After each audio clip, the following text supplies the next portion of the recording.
For those buyers who are preparing to buy their first house, what kind of paperwork do they need to provide a lender?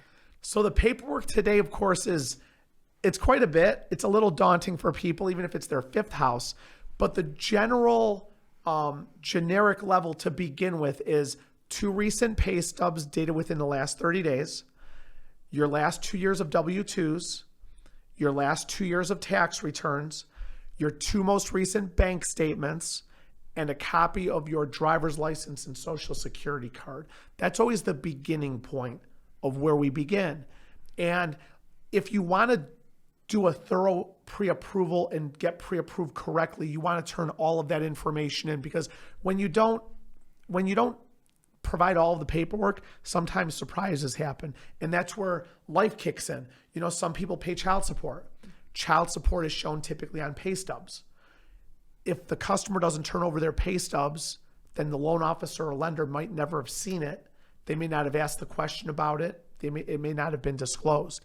So you want to turn over all of that paperwork, and that's your beginning paperwork. Then you start getting into bankruptcy papers, divorce papers, separation agreements, judgments, back income taxes, things like that. So you start digging deeper with paperwork. And it turns into quite a bit of paperwork, but you're applying for the biggest loan of your life and the biggest investment most people ever take part in. So I mean, it's a lot of paperwork, but it's definitely worth it.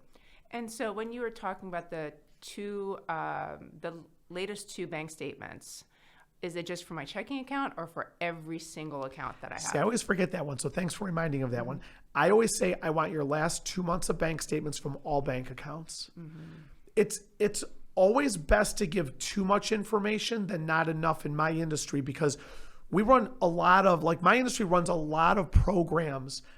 There's a program called like a Fraud Guard or a CoreLogic that's run typically in the middle or at the end of the transaction. Credit is monitored during the whole transaction. There's something called undisclosed debt notifications.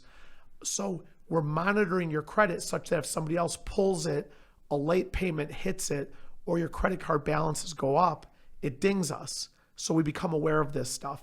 I've had my Fraud Guard pull up properties in other countries on people where I've had to have them explain that, hey, do you have a loan against this house at this address here in this country?